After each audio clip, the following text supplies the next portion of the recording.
Vale, pues la última sesión estuvimos analizando el ciclo principal o el más importante para la producción de energía, que era el ciclo de Carnot. Voy a dibujar rápidamente la idea del ciclo de Carnot. Ay, güey. Cha, cha, cha, cha, cha. Entonces, ay, güey, ¿por qué no pinta? Ahí está, Carnot. El ciclo de Carnot en un diagrama de temperatura contra entropía, ajá, es especialmente útil o práctico porque tiene esta forma cuadrada donde nosotros podemos observar que va a tener dos partes isentrópicas, que son las partes del ciclo adiabático. Vamos a decir que aquí está A, B, C, D. Las flechitas son importantes porque nos marcan la dirección del ciclo. Si yo invierto las flechitas, quiere decir que el proceso está yendo en sentido contrario. Y eso podría implicar, por ejemplo, que más que producir energía, consumimos energía a cambio de bajar temperaturas. Vamos a decir que es T1 y esta vamos a decirle T2, ¿no? Son las temperaturas más altas y la más baja, y esto es entropía 1 y entropía 2.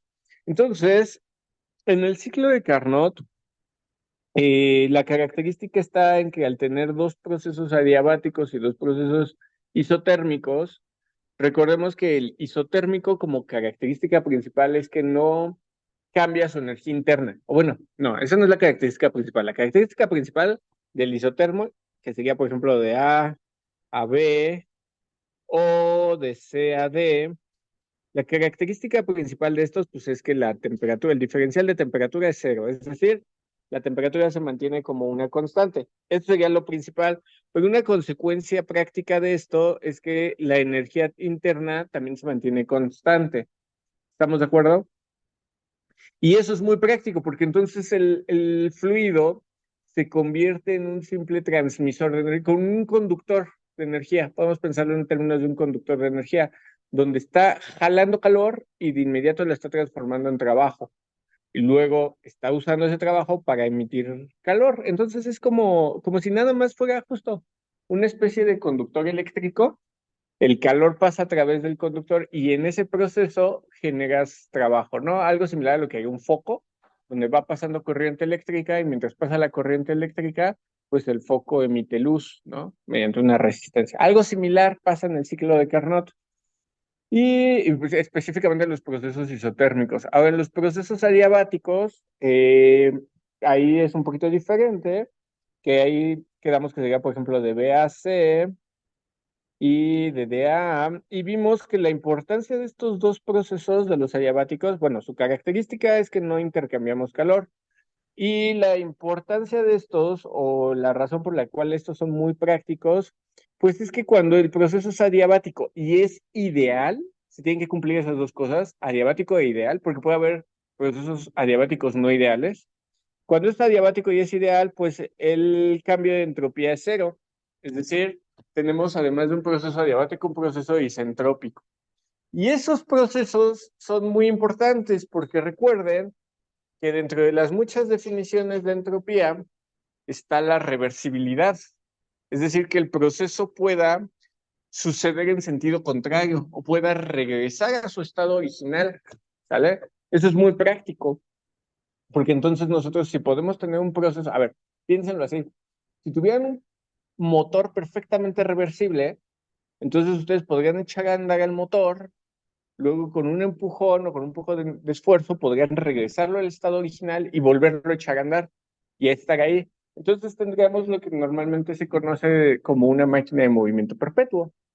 Para que exista una máquina de movimiento perpetuo tiene que haber un proceso con altísima reversibilidad, con poca disipación, o más bien con nula disipación de energía, ¿sale? Para que eso suceda, el sistema tiene que ser perfectamente adiabático. Ese es el problema. Por eso no hay máquinas de movimiento perpetuo, porque los sistemas tienen que ser perfectamente adiabáticos. Eso quiere decir que no intercambian calor de ninguna forma. Pero eso implica también, por ejemplo, la fricción, la disipación de calor por combustión, por lo que se llevan los contaminantes, todo esto. Entonces siempre hay una generación de entropía, aunque sea muy chiquita. Recuerden que si se intercambia calor, se va a generar entropía, así de cajón, ¿sale?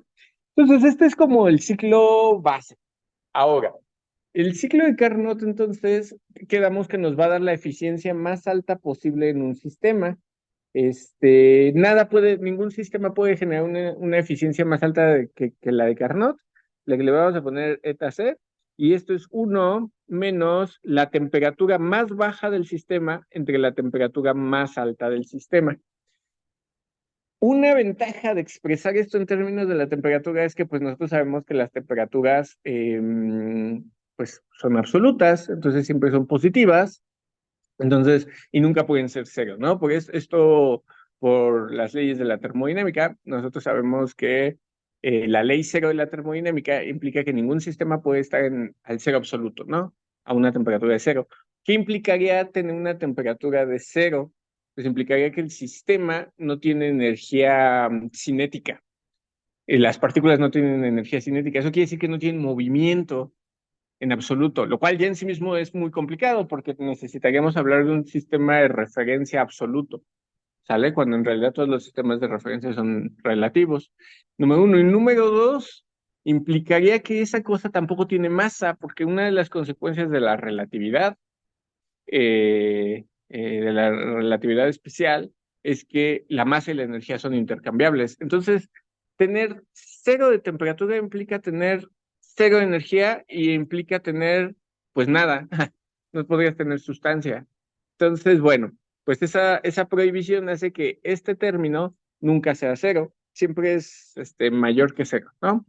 Obviamente, entre más sea la discrepancia entre esas temperaturas, pues este término es más pequeño, esta división es más pequeña, y entre más pequeña es esa división, pues es más eficiente el sistema, ¿sale? O sea, un sistema que tenga una alta eficiencia en términos de Carnot sería un sistema que toma temperaturas muy, muy altas y que redirige esa energía a un sitio con temperaturas muy, muy bajas, ¿sale? De hecho, básicamente así es como funciona casi toda la transmisión de energía en el mundo. Por eso, o sea, nosotros tomamos del sol, el sol es una fuente de energía que tiene una temperatura altísima y disipamos energía al ambiente, a la atmósfera básicamente, que la atmósfera pues tiene una temperatura bastante baja. Entonces, en ese proceso, pues estamos disipando energía y mediante la disipación de energía nosotros vamos haciendo esos intercambios, vamos haciendo lo que necesitamos, ¿no? Ahora, obviamente, no podemos generar un ciclo de Carnot, pero sí podemos generar ciclos que tengan pues buena eficiencia. Entonces, uno de los ciclos de los primeros ciclos con los que vamos a trabajar es el ciclo Brighton, pero para poder entender cómo funciona el ciclo Brighton, tenemos que entender cómo funcionan dos de sus elementos principales, que son ay, güey, más porque no estoy escribiendo, aquí está. Tenemos que entender cómo funciona una turbina, aquí le voy a poner de térmica,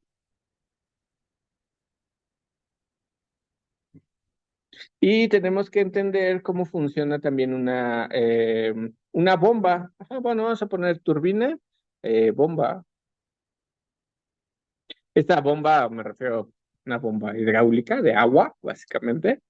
Y tenemos que entender cómo funcionan estos dos elementos para más o menos entender cómo funciona el ciclo Brighton.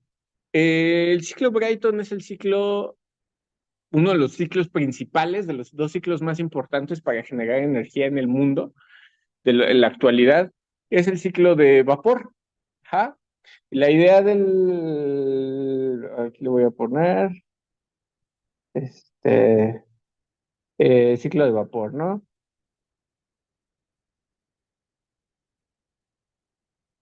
¿Qué es lo que hace? Pues ustedes saben, o lo voy a explicar aquí como de manera muy esquemática, nosotros tomamos agua, a ver, tomamos agua a una temperatura baja, vamos a decir TF, porque va a estar fría.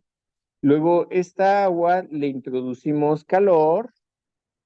A ver dónde está. Acá está. Entonces a esta agua le damos calor y la llevamos hasta una etapa de vapor. Una vez que tenemos vapor, este vapor dejamos que se expanda Entonces, a ver, espérame. Entonces generamos una expansión. Durante la expansión, pues nosotros obtenemos trabajo, el sistema nos va a dar trabajo. Ajá. De ahí, la consecuencia de esto, pues, ¿qué va a ser? Vapor a baja presión. Voy a poner a baja P. Luego este vapor es condensado nuevamente en agua. Ujú. Entonces aquí hay una condensación. Ay, pendejo. Ah, estúpido. Ahí está. Entonces, condensación. Y luego, eh, esa agua ya, bueno, ese vapor se condensa en agua y esa agua es regresada a nuestro ciclo, ¿no? Lo que sigue, aquí sería aumentar la presión.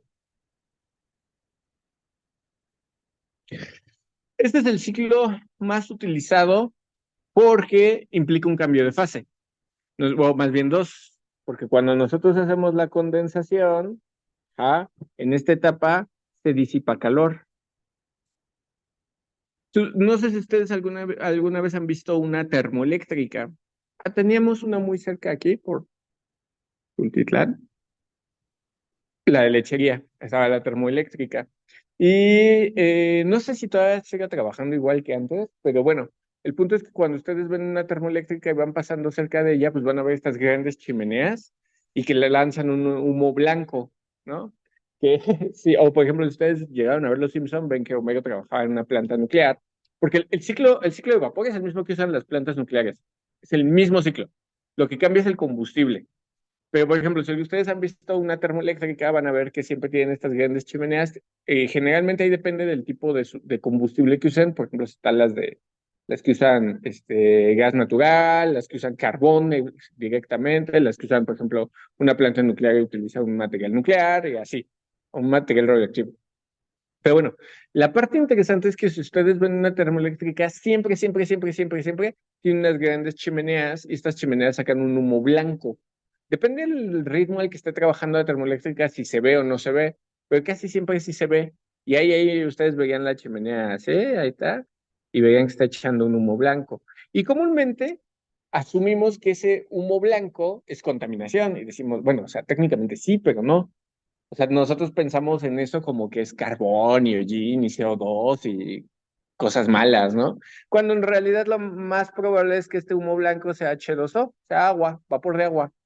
La termoeléctrica, este ciclo, el ciclo que tenemos aquí, el eh, eh, ciclo Brighton, lo que hace, perdón, he estado diciendo ciclo Brighton y es el ciclo Rankine, perdónenme, no sé por qué estoy pensando en el ciclo Brighton. En el ciclo Rankine, normalmente lo que hacemos, pues nosotros tenemos vapor a baja presión. Baja presión es como presión atmosférica, ¿eh? No crean que baja presión es menos que la atmósfera. Es vapor a baja presión y nosotros lo que usamos es agua a temperatura ambiente. Entonces, lo que normalmente se hace es que se corta esto.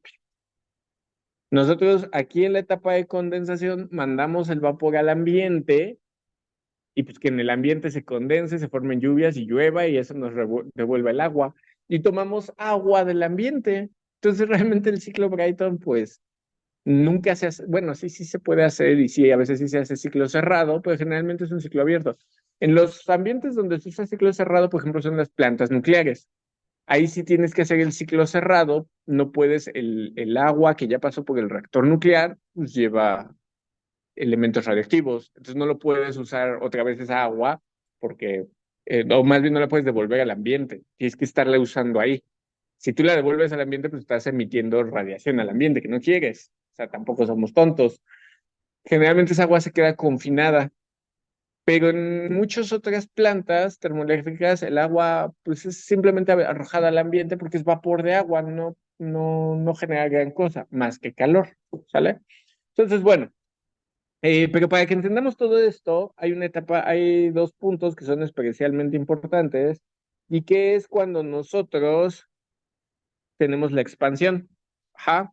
nosotros durante la expansión, y podríamos decir donde hay una compresión, que es donde se mete presión al líquido, es donde implica el trabajo y la potencia. Entonces ahí es donde nosotros vamos a ver cómo funciona una turbina. No voy a dar toda la explicación de cómo funcionan las aspas y los álabes y el diseño de los ángulos de ataque y todo eso, porque pues realmente tomaría mucho tiempo y no es de eso la materia. Ustedes llevan una turbomaquinaria, donde tampoco lo vemos, pero saben que existe, ¿no? Pero sí voy a hacer un análisis rápido de cómo funcionan las bombas y las turbinas, ¿no? Lo primero que tenemos que saber de una bomba y de una turbina es que vamos a suponer, bueno, primero es su símbolo. Generalmente vamos a ver que tienen este símbolo, como una especie de megáfono. Lado izquierdo es este, para una turbina, esta sería la entrada. Voy a poner entrada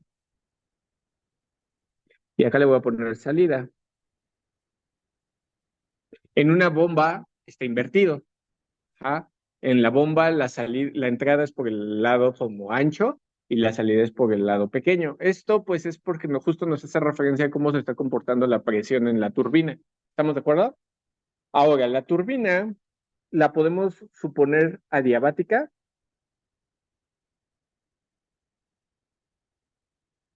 Tanto la turbina como la bomba podemos suponer que son adiabáticos. Esto, aunque es una suposición falsa, porque sí intercambian calor, en realidad no está tan alejada de la realidad porque la velocidad a la que se mueve el fluido dentro de la turbina es muy alta. Ajá. Entonces no le estamos dando suficiente tiempo al fluido para que intercambie calor con el ambiente. ¿Sale? Si bien sí lo hace y vamos a ver cómo se analiza ese proceso, pues podemos decir que es poco, ¿no? Entonces, bueno, la turbina la podemos considerar principalmente adiabática, lo que implica que no tiene intercambios de calor. Eh, a ver, vamos a hacer ciertas suposiciones. Número uno, vamos a suponer que el flujo es uniforme. ¿Qué quiere decir que el flujo sea uniforme? Bueno, que si yo veo la entrada, que ni siquiera es así, pero si yo me imagino la entrada de fluido, yo vería que el fluido tiene sus vectores de velocidad, ajá, todos sus vectores de velocidad son homogéneos. ¿Sale? Entonces todos los vectores son del mismo tamaño y van en la misma dirección, todos son paralelos y homogéneos, ¿sale? Es decir, si yo tratara de dibujar cómo es el perfil de velocidades, el perfil de velocidades sería un tapón, algo así. ¿Eso qué implica? Bueno, entonces yo puedo suponer, si yo hago un análisis de masa, entonces podemos poner ecuación de conservación de la masa.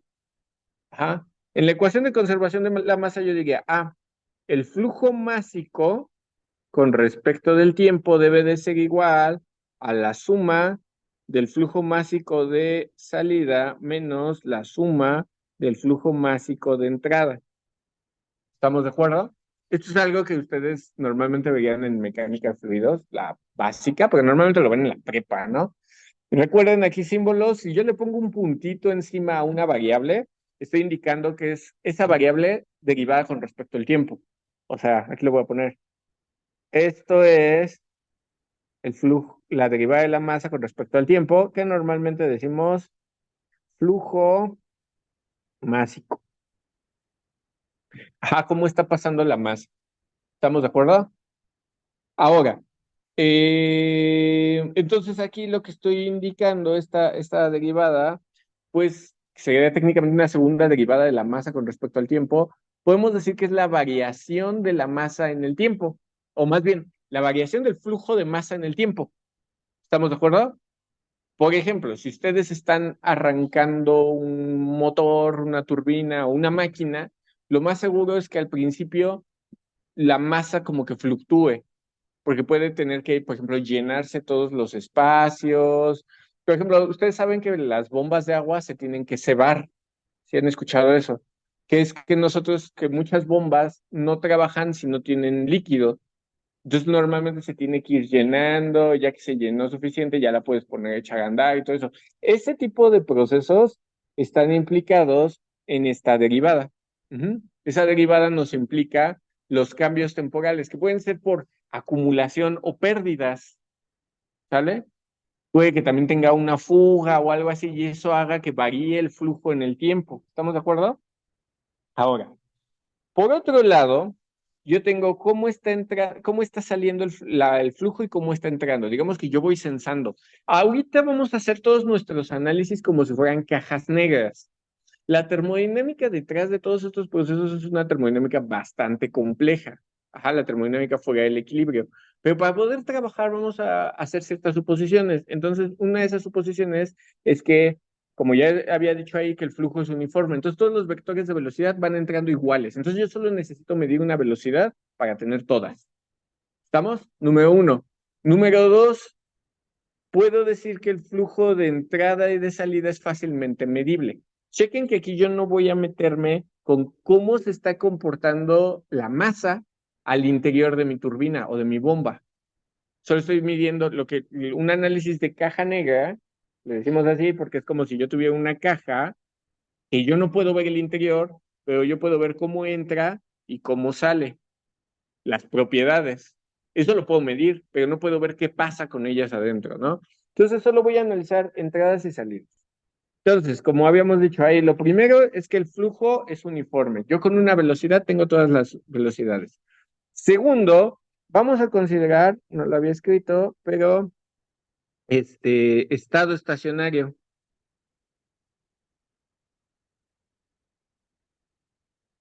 ¿Qué quiere decir estado estacionario?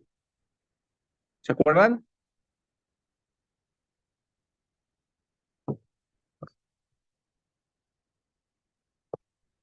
Sin miedos.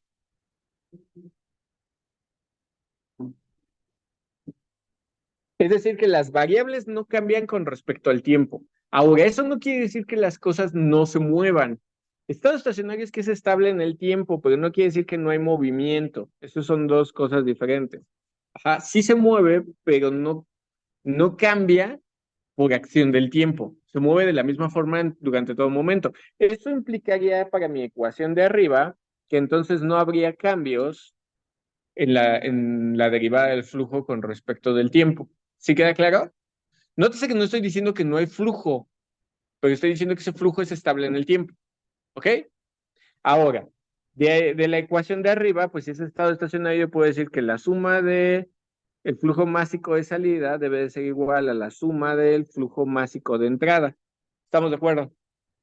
Ahora, el flujo másico, ¿cómo lo voy a medir? Entonces, el flujo, estúpido, ahí está. El flujo másico debe de ser igual a la integral ¿ah? De la velocidad. Bueno, vamos a cambiarle un poquito. Densidad, velocidad con respecto a una superficie. Ajá. Entonces, lo que me está diciendo esta ecuación es que yo debo de tomar, bueno, aquí la voy a dejar así. Yo debo de tomar todos los vectores velocidad y tengo que ver cómo esos vectores velocidad van a pasar a través de una cierta superficie o un área. ¿Estamos de acuerdo? Ahorita la estoy sobresimplificando un montón esta ecuación, ¿no? Hay un detalle. Esos vectores de velocidad en la realidad no son homogéneos. Es decir, hay unos que apuntan, la velocidad va pasando y alguno va aquí, otro va para acá, otro hay uno muy largo por acá, otro va hacia acá. Cada vector de velocidad de cada partícula del fluido va en distintas direcciones a distintas velocidades. Lo que estoy suponiendo, ¿se acuerdan que puse que es un flujo uniforme? Entonces, lo que yo estoy diciendo es todo esto lo voy a perder y voy a decir que solo tengo una velocidad que es constante. Entonces, esta ecuación la voy a aproximar a que sea densidad por velocidad por área. ¿Sí? Entonces, de esta forma, yo nada más estaría considerando, pues, digamos que una sola velocidad. La vamos a decir que esta sería, por ejemplo, la velocidad de entrada o la velocidad de salida. ¿Estamos de acuerdo? Sí.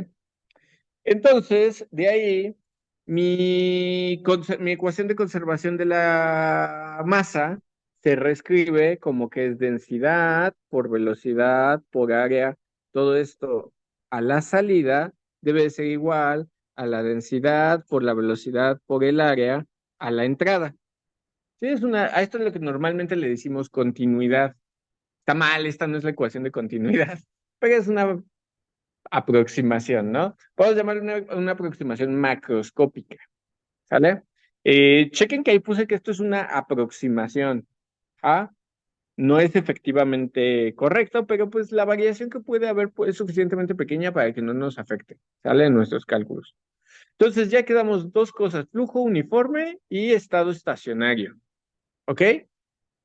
Yo estoy considerando, aquí chequen que pues, aquí debería poner la suma de todos el flujo de entrada y la suma del flujo de salida, pero pues no lo voy a hacer, ¿no? Voy a suponer que solo tengo una entrada y una salida y ya, para quitarme de problemas, cuando en realidad puedo tener muchas, ¿no? Pero pues queremos simplificar. Ahora, esto es en cuanto a la ecuación de conservación de la masa. Debe de haber un análogo con una ecuación de conservación de fuerzas y una ecuación de conservación de energía. La de fuerzas la voy a descartar porque realmente no me importan las fuerzas que está sufriendo una turbina, pero sí me importa la energía que está generando o que está intercambiando propiamente. Entonces vamos a hacer, ay, güey, acá. Voy a hacer la ecuación de conservación de la energía. ¿Ok? Entonces, para esto nos vamos a ir a la primera ley de la termodinámica. La primera ley de la termodinámica dice que el cambio de energía debe ser igual al intercambio de calor menos el trabajo desarrollado. ¿Ok? Ahora, la energía pues puede manifestar distintas formas. Puede ser energía cinética, puede ser energía potencial. Hugo, ¿qué otra energía puede ser? Ya lo dije.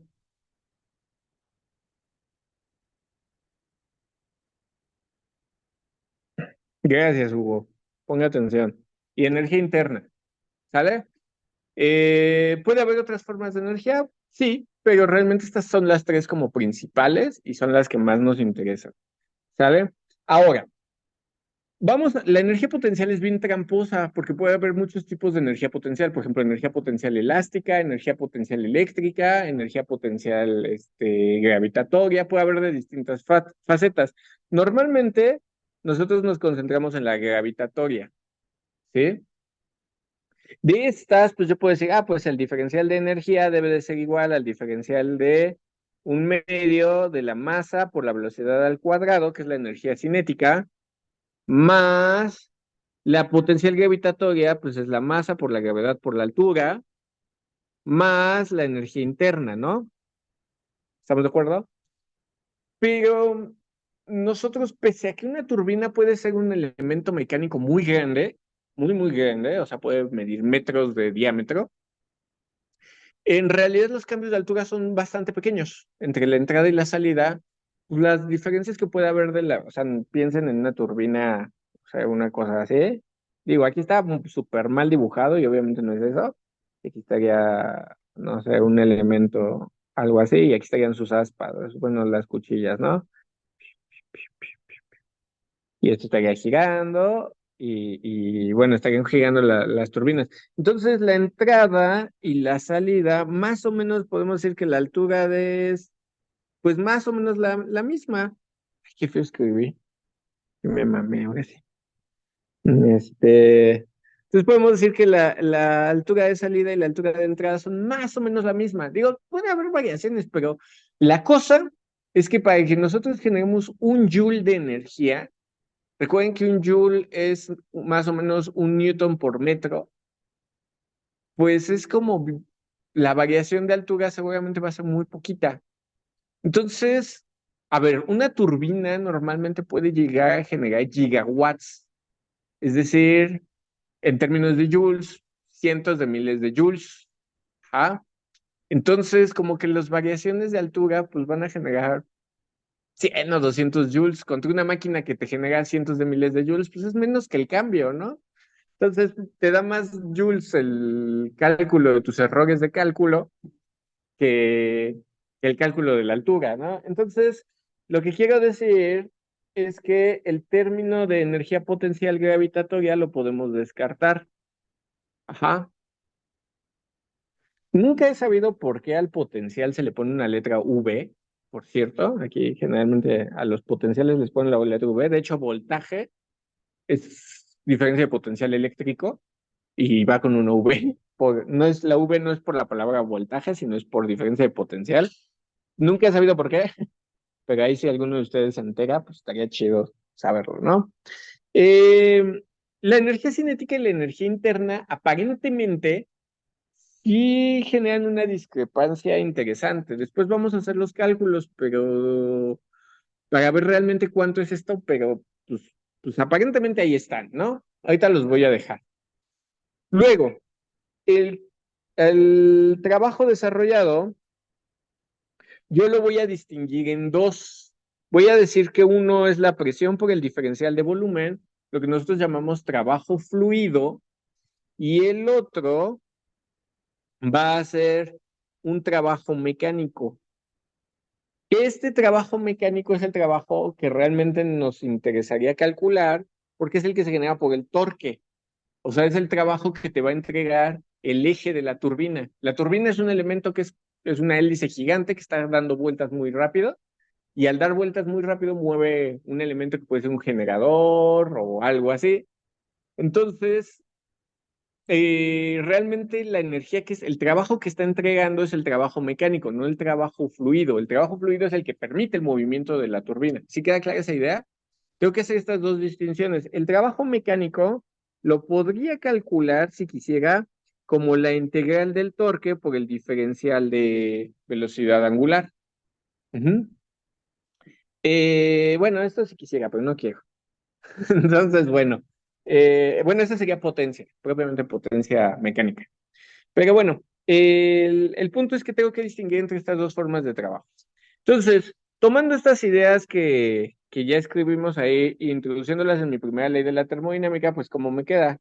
Me queda que el cambio de energía interna más el cambio de un medio de la masa por la velocidad al cuadrado debe de ser igual al intercambio de calor menos la presión por el diferencial de volumen, menos el cambio mecánico. ¿Estamos de acuerdo? Ahora, ¿cuál fue lo primero, la primera cosa que dijimos de las turbinas, que son que trabajan con procesos de qué tipo?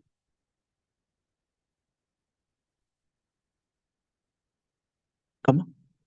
Adiabáticos. Lo primero que dijimos es que las turbinas trabajan con procesos adiabáticos. Entonces, de ahí puedo decir que el cambio de energía, perdón, el intercambio de calor debe ser cero. ¿Estamos de acuerdo? Reorganizando mi ecuación para que quede un poquito más bonita, pues, ¿qué me queda? Me queda menos el trabajo mecánico, el diferencial de trabajo mecánico debe de ser igual al cambio de energía interna más, aquí el un medio, pues es una constante, bueno, lo voy a dejar, y demonios, ahorita platicamos de eso. Un medio de la masa por la velocidad, aquí le voy a poner una rayita para indicar que es la velocidad y no confundir, más presión por diferencial de volumen, ¿no? Ahora, voy a considerar estados de equilibrio, y aquí voy a poner una nueva hipótesis. Entonces voy a considerar estados de equilibrio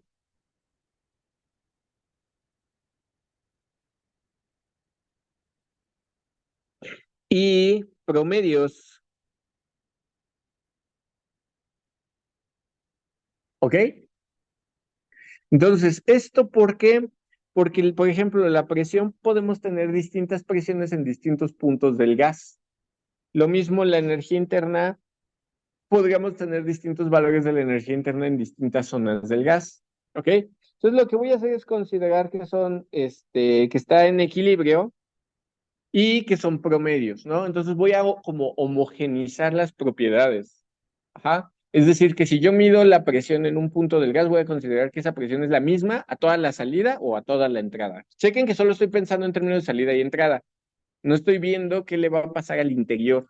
Por eso puedo decir que la presión ya es homogénea, puedo decir que el volumen es homogéneo y puedo decir que la energía interna es homogénea. ¿Sale? Porque solamente a la entrada y la salida. Entonces, al considerar todas estas hipótesis, pues es necesario que yo haga algo más. voy a considerar entonces que mi diferencial, por ejemplo, el diferencial de energía interna, yo lo voy a aproximar como un delta de energía interna, que esto es la energía interna de salida menos la energía interna de entrada. ¿Estamos de acuerdo? Sí. Entonces, ahí, pues esto se permite porque pues estoy considerando promedios, estoy considerando estados de equilibrio, entonces ahí sí se vale, ¿ok? Eso implica que toda mi ecuación de arriba, pues yo puedo decir, ah, bueno, el diferencial de trabajo mecánico debe de ser igual al trabajo mecánico total, ¿no? ¿Cuánto vale? ¿Quién sabe? Pero ahí está. Entonces, ¿esto cómo me queda mi ecuación de mi primera ley o mi ecuación de conservación de la energía? Esto sería como menos el trabajo mecánico debe de ser igual ¿a qué? A la energía interna de salida más un medio de la masa por la velocidad al cuadrado a la bueno, todo esto va a ser a la salida, ¿no? Entonces le voy a poner así. Que un poco, pues al final son propiedades, ¿no? Entonces propiedad, tengo una propiedad de entrada y una de salida. Puedo integrar, recuerden que cumplen con el teorema fundamental del cálculo, y es la variable en el estado uno y la variable en el estado 2, ¿sale? Entonces, esto más la presión por el volumen, menos, esto es a la salida, menos energía interna, más un medio de la masa por la velocidad al cuadrado, más presión por volumen a la entrada. ¿Estamos de acuerdo? ¿Sí me van siguiendo? Ok. Y entonces, algo que puedo hacer es que puedo cambiar de variables, este, variables extensivas a variables intensivas. Porque yo no quiero, o sea, yo no quiero saber cuánta potencia genera una cantidad de masa específica. Si yo quiero saber cuánta potencia voy a generar en esa turbina, independientemente de cuánta masa le tenga que meter. Entonces voy a cambiar a propiedades intensivas, escribiendo en términos de específicos. Ajá, voy a usar mi energía interna específica, perdón, mi presión ya es específica, esa no la necesito cambiar. Mi volumen, voy a usar el volumen específico, ajá, y pues eso permitiría que todos los elementos tengan masa. Puedo factorizar de ahí la masa y me queda como el trabajo mecánico.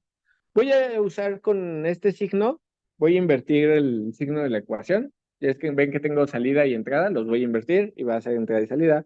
Me va a quedar la masa por la energía interna específica más un medio de la velocidad al cuadrado más la presión por el volumen específico, todo esto a la entrada, menos la masa por la energía interna específica más un medio de la velocidad al cuadrado más presión por volumen específico a la salida. ¿Estamos de acuerdo? Ok. Ahora, yo quiero no tanto en términos de trabajo, sino de potencia. ¿Cuál es la diferencia entre potencia y trabajo?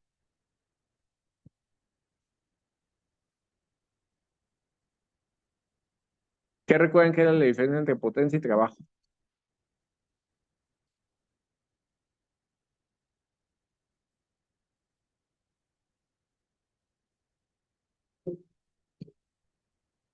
La potencia tiene que ver con el tiempo. Piensen que el trabajo es este proceso que me permite intercambiar energía. ¿Estamos de acuerdo? Y la potencia es cuánta energía intercambié en un espacio de tiempo. ¿Estamos de acuerdo? Ok, entonces técnicamente lo que yo tendría que hacer es obtener la derivada o el cambio del trabajo con respecto del tiempo, pues esto me da potencia. ¿Estamos de acuerdo? Entonces voy a introducir la potencia E, pues potencia mecánica debe de ser igual.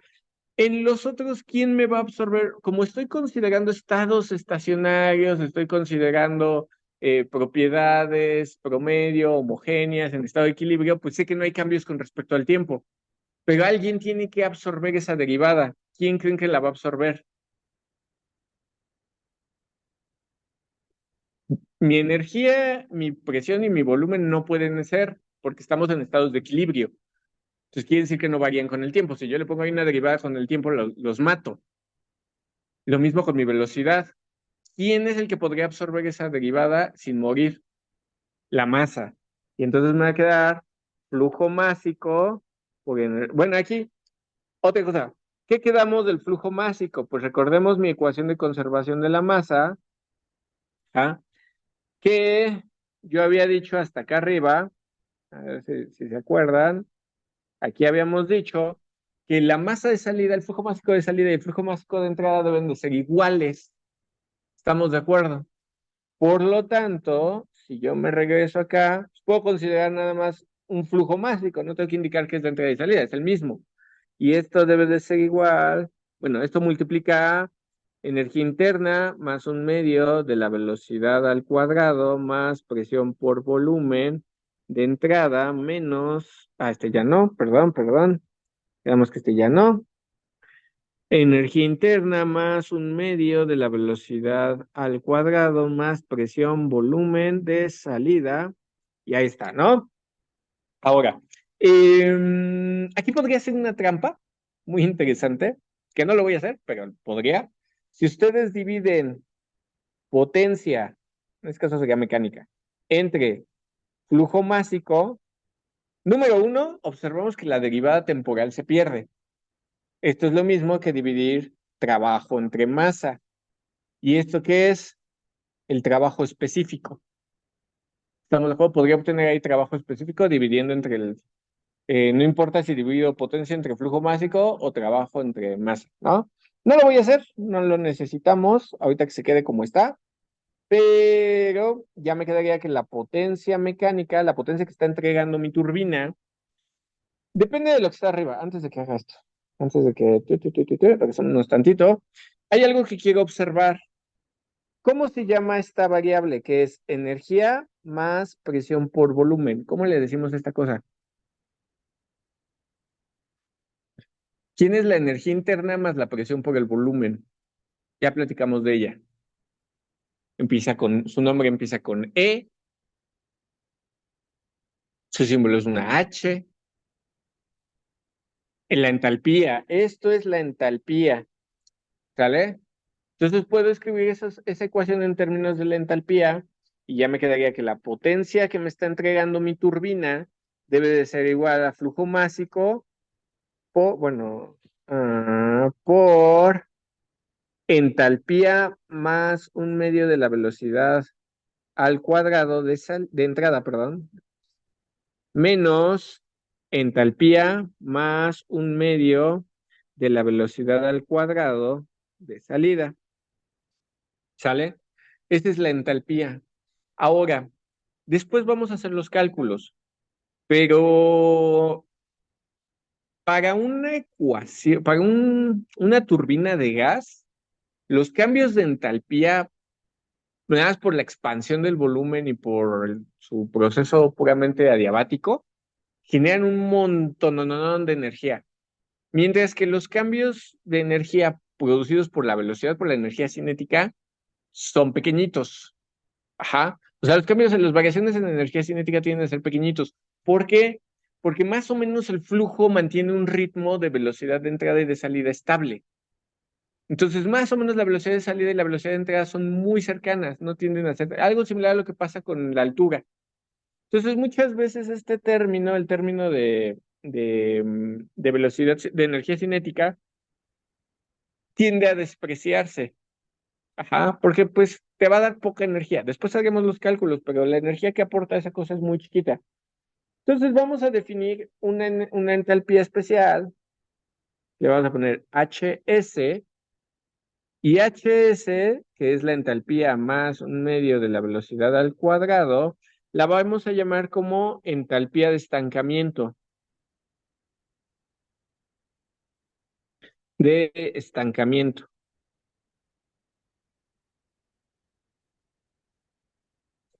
¿Sale? Muchas veces vamos a observar que para muchas turbinas la entalpía de estancamiento es muy cercana a la entalpía efectiva, ¿vale? Entonces, porque les digo, los aportes que da la velocidad o la energía cinética a a una turbina realmente tienden a ser pequeños. Entonces, esto nos permite reescribir nuestra ecuación como que la potencia es igual al flujo másico por la entalpía de estancamiento de entrada menos la entalpía, o bueno, vamos a cambiarle, ¿no? Porque si le dejo S, pues como que se confunde, ¿no? Se va con el de salida. Vamos a poner H0. H0E, H0S. Y ahí está. Esta es la ecuación, también se le conoce como la ecuación de Euler. Es muy raro que le digamos la ecuación de Euler porque Euler tiene como 80 ecuaciones. El tipo trabajaba como un loquito y entonces tiene un montón de trabajo en mecánica, en física, en ecuaciones diferenciales. Entonces hay un montón de ecuaciones de Euler. Pero bueno, esta es una de las muchas. Y esta ecuación nos habla de cómo medir la potencia generada por una turbina. Ajá. Si se fijan, es curioso pero las turbinas, normalmente los diferenciales asumen, o las diferencias asumen que a la salida tienes más que a la entrada. Chequen, por ejemplo, acá, me voy a regresar.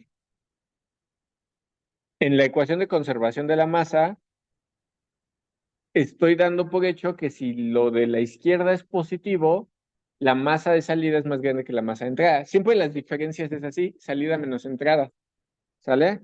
Pero acá en la ecuación de Euler,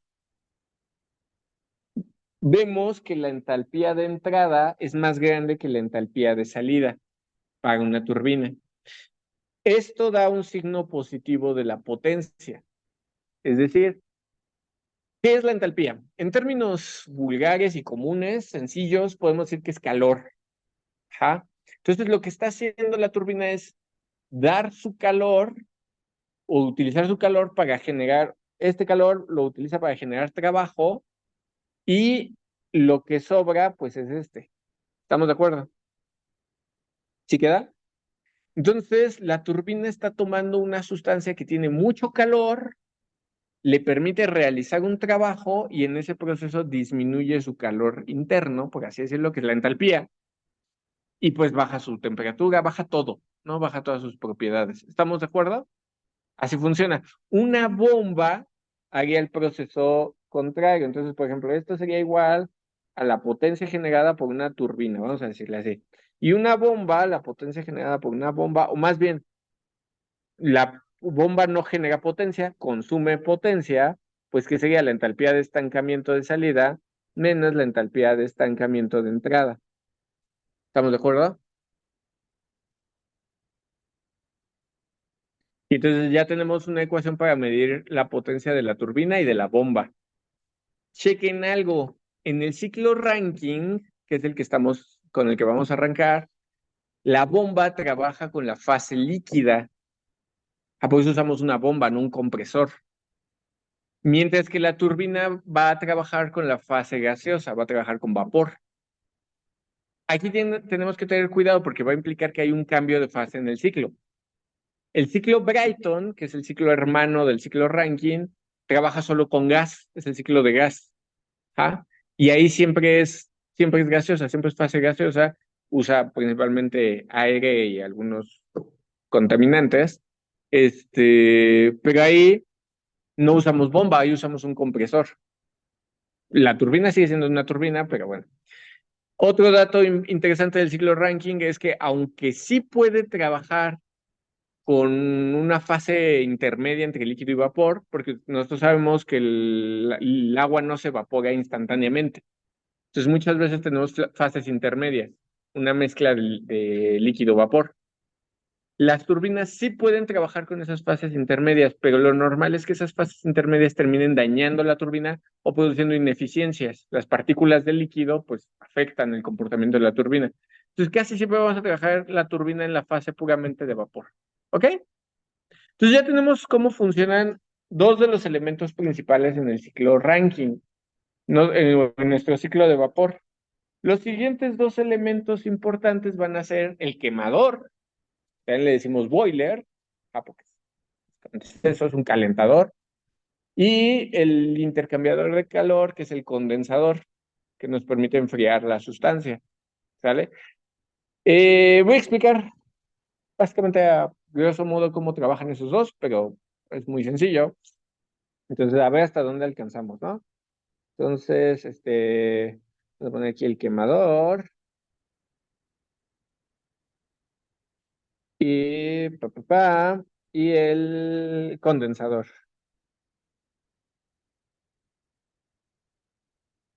Ajá.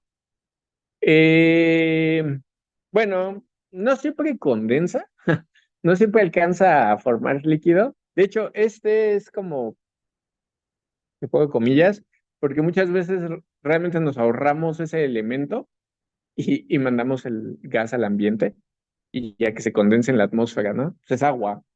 ¿Qué va a hacer? Pues nubes de lluvia. Entonces, muchas veces, ahora hay ciclos, los ciclos combinados que sí aprovechan esto, o por ejemplo los ciclos de cogeneración, donde sí tenemos un condensador, pero ese es un intercambiador de calor que absorbe el calor que normalmente desperdiciaríamos en el ambiente y lo utiliza para otras cosas, ¿no? Entonces, bueno, ¿cómo trabaja estos elementos? Estos elementos son, principalmente son isobáricos,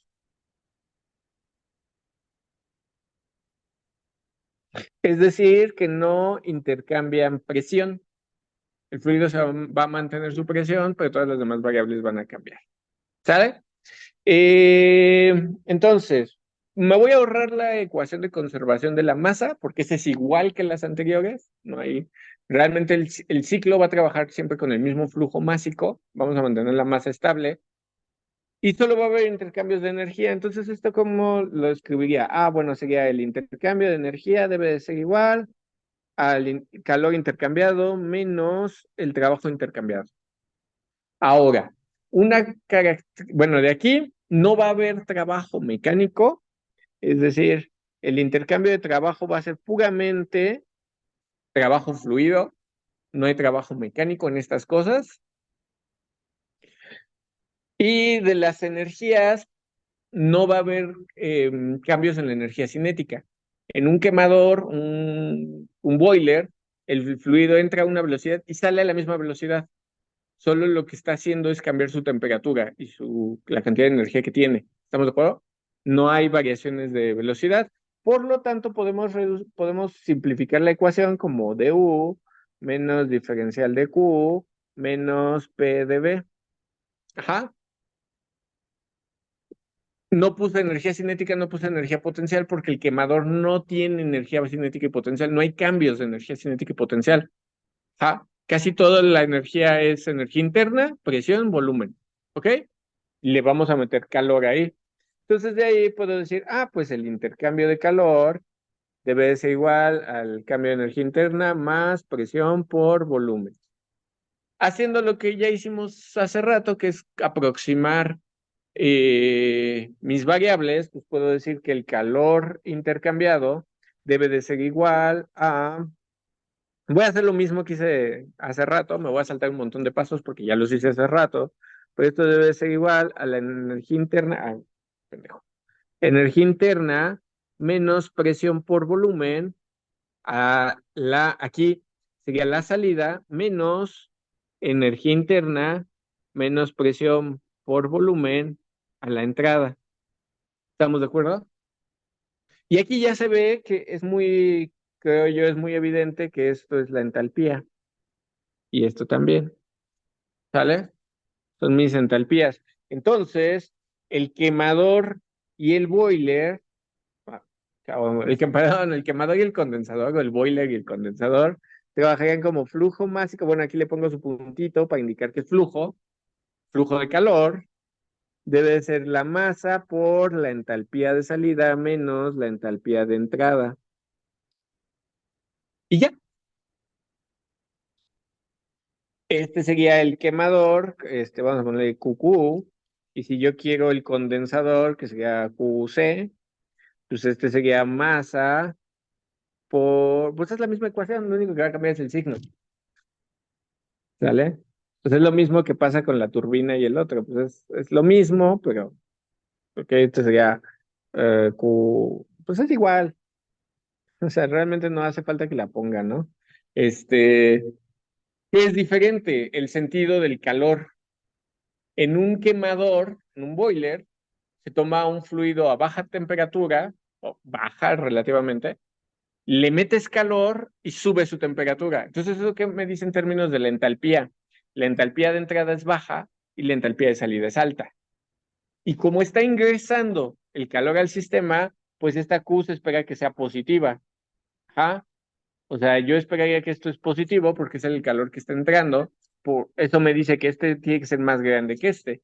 Pues sí, porque estás quemando. O sea, al final lo que estás haciendo es calentar. El quemador es lo que hace, calienta el fluido. Entonces, por lo tanto, genera que tenga mayor calor como propiedad. Mientras que en un condensador, ¿qué se espera? Pues lo contrario, que tomas un fluido a alta temperatura con mucha energía y lo enfrías. Y en ese proceso liberas calor y entonces ahí tu signo va a ser negativo. ¿Sí queda clara esa idea?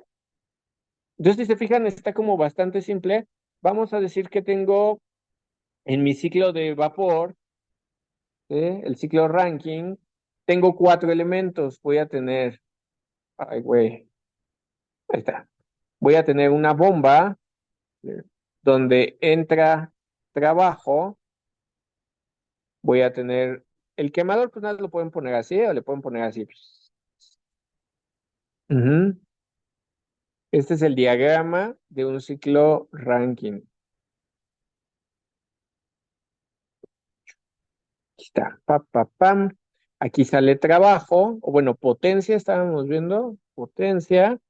Aquí ingresa calor, aquí sale calor, aquí ingresa y aquí sale. Ahí está. Así algo así sería mi ciclo ranking. Vamos a ponerle nombre a las cosas, ¿no? Entonces, este es caldera o quemador o boiler, como le quieran llamar. Este es turbina, este es condensador. Pueden llamarle enfriador, pueden ser que es solo un intercambiador de calor. Y este es el boiler. Perdón, la bomba. Bomba. Ajá. Esos son mis cuatro elementos en el ciclo ranking básico. ¿Ok?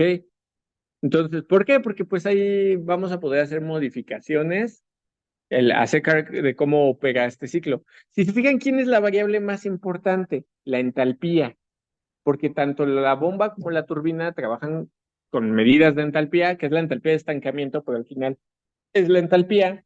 Y el quemador, el boiler, la caldera, como quieran decirle, también trabaja con la entalpía. Este ciclo, tu gráfica se ve así. Entonces, generalmente vamos a trabajar gráficos de temperatura contra volumen. Ah, es volumen específico. Ajá. Y generalmente este gráfico se ve, se ve así.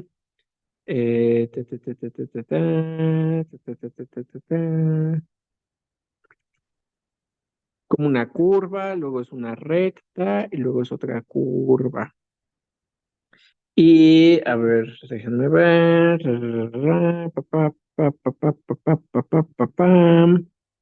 Y sería algo así.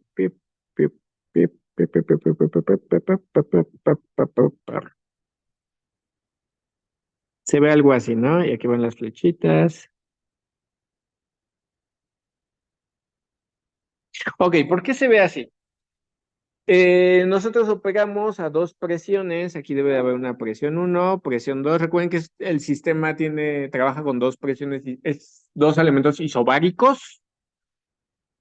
Perdón, aquí estoy, lo hice mal. Ah, ah, ah, ah. Aquí puse volumen y no es volumen. Esto es entropía. Ajá. Entonces tengo dos elementos o dos procesos isobáricos, pero ustedes dirán, oye, pero eso no es una línea recta. Esta zona, la zona azul, de la que vamos a platicar la siguiente sesión, esta zona de aquí, es la zona de cambio de fase, es el domo de saturación. Ajá. A ese domo le decimos domo de saturación o curva de saturación.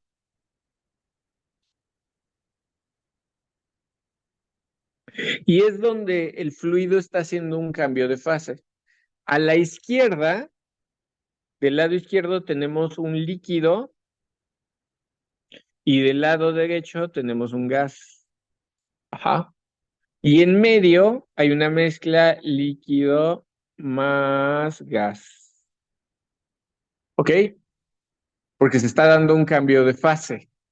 Vamos a platicarlo todo con más cuidado en la siguiente sesión porque ahorita ya no nos da mucho tiempo, pero sepan que en medio, si se fijan, digo, mi dibujo quedó gacho, pero si ustedes ven la curva de en medio, esta línea aquí, debe ser una línea recta y horizontal, porque la temperatura es constante en los cambios de fase, si se acuerdan, pero también la presión. Entonces, aquí la temperatura y la presión son constantes las dos. El que una curva me dé más alta que la otra, se fijan, esta es mayor que esta, es porque las presiones son diferentes. Ujú.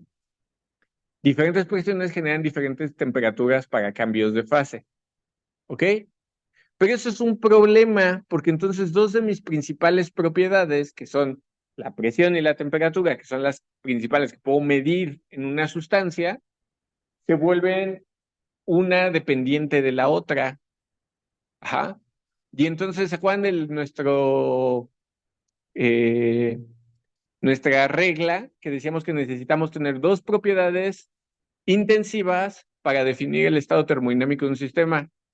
Pero aquí las dos propiedades que normalmente uso, que son la presión y la temperatura, pues se vuelven las dos una dependiente de la otra y yo necesito que sean independientes. Tú vas a necesitar algo más, ¿sale? Aquí es donde vamos a meter el concepto de calidad, ¿ok? La siguiente sesión vamos a platicar de este diagrama de fases. Este es un diagrama de fases. Vamos a explicar cómo se usa y vamos a ver ahí algunos detallitos, ¿no? ¿Ok? ¿Dudas hasta aquí? No, perfecto. Entonces, el miércoles seguimos platicando de esta cosa y del